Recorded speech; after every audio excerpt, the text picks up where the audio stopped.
Magandang araw po. Ako po si Abigail Mendoza mula po sa 2.6 PSP.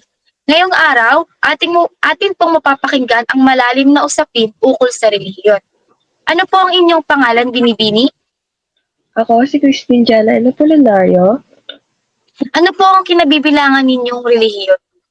Ako ay Roman Catholic or Katoliko. Ilang taon na po kayo sa relihiyong Katoliko?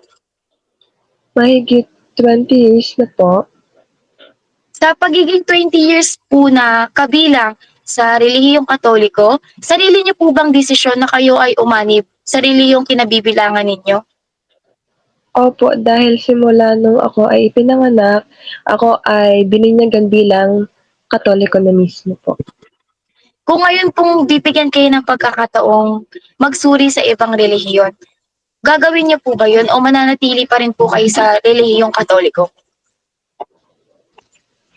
Para sa akin po ay mananatili pa rin po ako sa relihiyong kinagisnan ko ang pagiging Katoliko po.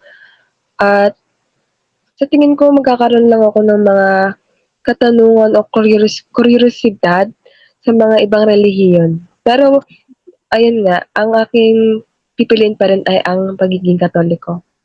Ayun, dahil marami rin po ang relihiyon na kumakalat sa iba't ibang dako ng bansa.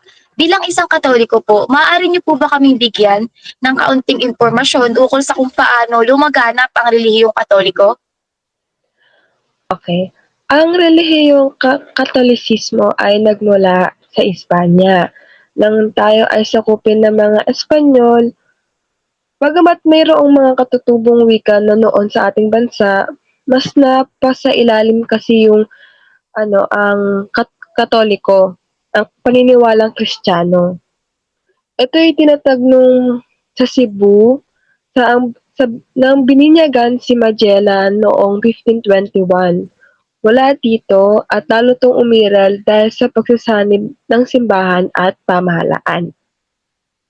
Napakalalim po pala ng pinagmula ng relihiyong Katolisismo. Kaya ano naman po yung doktrina o mga aral na itinuturo sa inyo at paano po kayo nakakaimpluwensya sa ibang tao? Ang layunin ng simbahan namin ay pagpapaunlad sa buhay gamit ang katangian tulad ng kay Kristo at baguhin ang lipunan na maging payapa. Itinuturong aral sa amin ang pangulugang Diyos o katauhan. Ito ang Diyos na walang hanggan, ang kanyang anak na si Jesucristo at ang Espiritu Santo. At ang mga kabanal-banalang mga kasapi ng simbahan katulad na lang ng mga santo at mga santo papa. Bilang Kristiyano, bagamat hindi ako karehelyosong tao, nakakaimpluwensya ako sa paraan na tinuturo o pinapakita ko ang mabuting gawain sa ibang tao. Ayun, kakaiba po ang inyong paniniwala at mga pinaniniwalaan sa loob ng inyong relihiyon. Kaya marami pong relihiyon at paniniwala sa ating bansa. Magkakaiba tayo ng mga pinaniniwalaan at kinabibilangan. Paano kayo nakikisalamuha sa mga taong kakaibang paniniwala sa inyo, kagaya na lang ng Muslim o kaya Protestante, mga Iglesia ni Cristo? Ang totoo, ang pakikisalamuha ko sa ibang relihiyon ay epektibo naman at kaswal lamang kung kaya't mayroong akong mga kaibigan na iba't iba ang relihiyon na kanilang kinagisnan at pinaniniwalaan. At dito natututo rin ako sa kanila patungkol sa mga kanilang relihiyon at paniniwala. Yun, para po sa ating panghuling katanungan, kaya gaano po ba kahalaga na mayroong pagkakaisa sa kabila ng pagkakaiba-iba ng pananampalataya? May kontribusyon po ba ang wikang Tagalog po? Sa tingin ko ay mahalaga ang pagkakaisa hindi dahil magkakaiba ang paniniwala natin, kundi pare-pareho tayong may buhay, higit sa lahat karapatan na pumili at maging ligtas.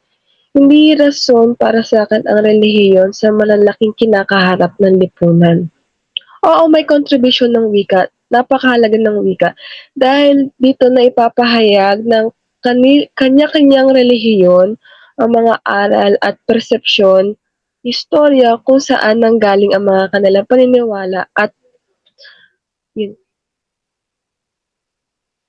Ayun. Maraming maraming salamat po sa pagbibigay ng maraming kaalaman patungkol sa relihiyong Katoliko. Mas nabigyan kami ng malalim na pangunawa patungkol sa inyong paniniwala at tradisyon at magalang po namin at respeto namin ang inyong paniniwala. Pinatutunayan lang naman po nito na sa kabila ng iba't iba tayo ng relihiyon ay mahalaga pa rin na mayroong pagkakaisa ang bawat isa sa atin. Maraming maraming salamat po sa pagbibigay ng oras sa ating panayam sa araw na ito. Maraming salamat din.